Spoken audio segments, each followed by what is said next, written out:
자카르타 연합의 아름다운 아침입니다. 다 함께 사도신경으로 신앙 고백하겠습니다. 전능하사 천지를 만드신 하나님 아버지를 내가 믿사오며 그 외아들 우리 주 예수 그리스도를 믿사오니 이는 성령으로 잉태하사 동정녀 마리아에게 나시고 본디오 빌라도에게 고난을 받으사 십자가에 못 박혀 죽으시고 장사한 지 사흘 만에 죽은 자 가운데서 다시 살아나시며 하늘에 오르사 전능하신 하나님 우편에 앉아 계시다가 저리로서 산자와 죽은 자를 심판하러 오시리라.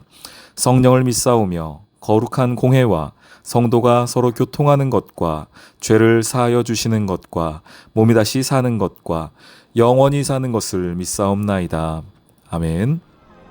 그들이 베드로와 요한이 담대하게 말함을 보고 그들을 본래 학문 없는 범인으로 알았다가 이상히 여기며 또 전에 예수와 함께 있던 줄도 알고 또 병 나은 사람이 그들과 함께 서 있는 것을 보고 비난할 말이 없는지라 명하여 공회에서 나가라 하고 서로 의논하여 이르되 이 사람들을 어떻게 할까?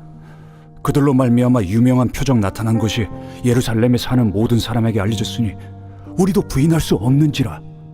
이것이 민간에 더 퍼지지 못하게 그들을 위협하여 이후에는 이 이름으로 아무에게도 말하지 말게 하자 하고 그들을 불러 경고하여 도무지 예수의 이름으로 말하지도 말고 가르치지도 말라. 하니 베드로와 요한이 대답하여 이르되 하나님 앞에서 너희의 말을 듣는 것이 하나님의 말씀을 듣는 것보다 옳은가 판단하라. 우리는 보고 들은 것을 말하지 아니할 수 없다. 관리들이 백성들 때문에 그들을 어떻게 처벌할지 방법을 찾지 못하고 다시 위협하여 놓아주었으니 이는 모든 사람이 그 된 일을 보고 하나님께 영광을 돌림이라. 이 표적으로 병 나은 사람은 40여 세나 되었더라. 사도들이 노임에 그 동료에게 가서 제사장들과 장로들의 말을 다 알리니 그들이 듣고 한마음으로 하나님께 소리를 높여 이르되 대주제여, 천지와 바다와 그 가운데 만물을 지은 이시여, 또 주의 종 우리 조상 다윗의 입을 통하여 성령으로 말씀하시기를 어찌하여 열방이 분노하며 족속들이 허사를 경영하였는고. 세상의 군왕들이 나서며 관리들이 함께 모여 주와 그의 그리스도를 대적하도다 하시니로소이다. 과연 헤롯과 본디오 빌라도는 이방인과 이스라엘 백성과 합세하여 하나님께서 기름 부으신 거룩한 종 예수를 거슬러 하나님의 권능과 뜻대로 이루려고 예정하신 그것을 행하려고 이 성에 모였나이다. 주여, 이제도 그들의 위협함을 굽어보시옵고 또 종들로 하여금 담대히 하나님의 말씀을 전하게 하여 주시오며 손을 내밀어 병을 낫게 하시옵고 표적과 기사가 거룩한 종 예수의 이름으로 이루어지게 하옵소서. 빌기를 다음에 모인 곳이 진동하더니 무리가 다 성령이 충만하여 담대히 하나님의 말씀을 전하니라. 샬롬, 자카르타 연합의 아름다운 아침입니다. 오늘은 사도행전 4장 13절 이하 말씀을 함께 나누도록 하겠습니다. 베드로와 요한이 계속해서 어려움을 당하고 있습니다. 그들이 당하는 어려움은 실제적인 어려움이었고요. 자칫 잘못하면 목숨도 잃을 수 있는 상황이었습니다. 왜냐하면 그들을 어렵게 하는 사람들이 그런 힘을 가지고 있는 사람들이었습니다. 종교적으로도 그렇고 정치적으로도 군사적으로도 힘을 갖고 있는 사람들이었기 때문에 이 베드로와 요한이 매우 어려운 상황 속에 있습니다. 그런데 또 한편으로는 그들을 어렵게 하는 그 대제사장물이 또 로마 정치적인 로마 권력 입장에서도 또 이 베드로와 요한 그리고 교회를 함부로 할 수는 없었습니다. 왜냐하면 그들에게서 많은 사람들이 모여 있었고 또 실제적으로 하나님의 역사들을 그들의 눈으로 보고 있었기 때문에 또 교회를 또 제자들을 함부로 잡아 죽일 수도 없는 그런 어떤 진퇴양난의 자리에 있었습니다. 그래서 사람들이 이제 의논을 하죠. 어떻게 할까 얘기를 하다가 오늘 본문 17절에 보면은 이것이 민간에 더 퍼지지 못하게 그들을 위협하여 이후에는 이 이름으로 아무에게 말하지 말게 하고 그냥 경고하는 수준으로 그냥 말로써 이들을 좀 조용히 시키는 수준으로 끝내려고 했습니다. 그리고 오늘 그때 이제 베드로와 요한의 대답을 한번 보십시오. 19절 말씀인데요. 베드로와 요한이 대답하여 이르되 하나님 앞에서 너희의 말을 듣는 것이 하나님의 말씀을 듣는 것보다 옳은가 판단하라 라고 이야기하고 있습니다. 오늘 저는 이 말씀이 오늘 하루를 살아가는 저와 여러분에게 기준이 되는 말씀이 되기를 소망합니다. 그리고 실은 이것은 오늘 하루의 삶의 기준일 뿐 아니라 성도가 이 세상을 살아가는 삶의 기준이기도 합니다. 다시 보십시오. 하나님 앞에서 너희의 말을 듣는 것이 하나님의 말씀을 듣는 것보다 옳은가?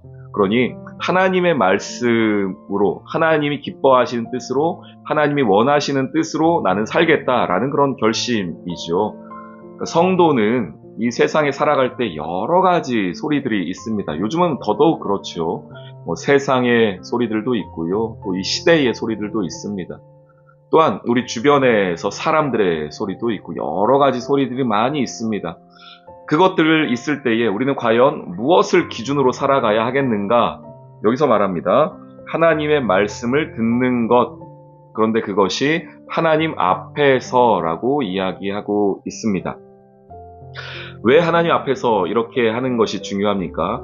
하나님이 결국은 우리의 모든 생각과 우리의 판단과 행동을 다 심판하실 것이기 때문입니다. 마태복음 10장에 보시면은요, 이렇게 이야기를 한번 합니다. 마태복음 10장 28절 말씀에 너희가 누구를 두려워하며 살아야 하느냐 이런 얘기를 하다가요. 한번 보십시오. 마태복음 10장 28절입니다.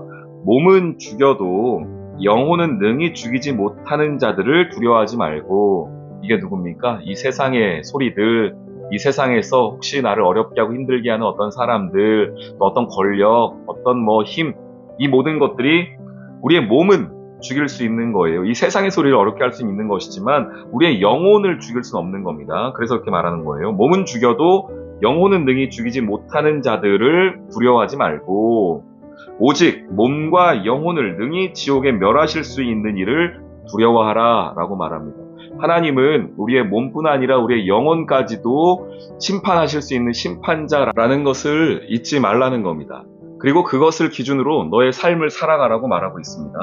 우리 사랑하는 성도님들, 우리가 삶을 살 때에 세상의 많은 것들이, 또 세상의 많은 상황과 환경들이 우리를 두렵게 하고, 그리고 가끔씩은 그런 두려움이 우리의 믿음을 흔들기도 합니다. 우리의 믿음을 어렵게 하기도 합니다. 그때에 기억하십시오. 그 상황과 그 환경, 혹 그 사람, 그 모든 것들이 우리를 지금은 어렵게 하지만 그것이 계속되지는 않습니다. 그러나 우리의 믿음은 계속되는 것이죠. 그러니 하나님이 기뻐하시는 방법, 하나님이 원하시는 방법을 우리는 선택할 수 있어야 합니다. 말씀 하나만 더 찾아보겠습니다. 갈라디아 1장 10절 말씀인데요. 같은 맥락의 이야기입니다. 보십시오. 이제 내가 사람들에게 좋게 하랴, 하나님께 좋게 하랴, 사람들에게 기쁨을 구하랴, 내가 지금까지 사람들의 기쁨을 구하였다면 그리스도의 종이 아니니라. 그리스도의 종은 누구라는 겁니까? 사람들을 기쁘게 하는 게 아니라는 거예요. 사람들의 마음을 읽고 사람들의 마음에 맞춰 살아가는 게 아니라는 겁니다. 그리스도의 종이라고 한다면, 하나님의 제자라고 한다면, 하나님의 사람이라고 한다면 하나님을 기쁘시게 하는 일에 마음을 쏟고 그것을 기준 삼아 살아가는 것이라고 이야기하고 있습니다. 우리 사랑하는 귀한 성도님들, 하나님을 기쁘시게 하는 것을 선택하십시오. 하나님의 말씀을 선택하시고 세상의 것을 선택하지 마십시오. 세상에서 혹 나를 두렵게 하고 무섭게 하고 힘들게 하고 내 믿음을 흔드는 그 무엇이 있다고 한들 그것이 여러분의 영혼까지 또는 영혼까지 흔들 수는 없습니다. 우리의 영혼은 온전히 주님께 뿌리박고 있고 우리의 삶의 모든 순간과 모든 시간과 모든 환경은 하나님을 기쁘시게 하는 것을 향하여 살아가고 있는 것입니다. 그 삶의 원리를 놓치지 않는 저와 여러분 되기를 소망합니다. 하나님을 기쁘시게 하는 것. 내가 하나님을 기쁘게 하랴, 사람을 기쁘게 하랴. 내 영혼뿐 아니라 내 마음과 내 몸과 내 영혼까지 심판하실 수 있는 그 하나님을 두려워하는 것.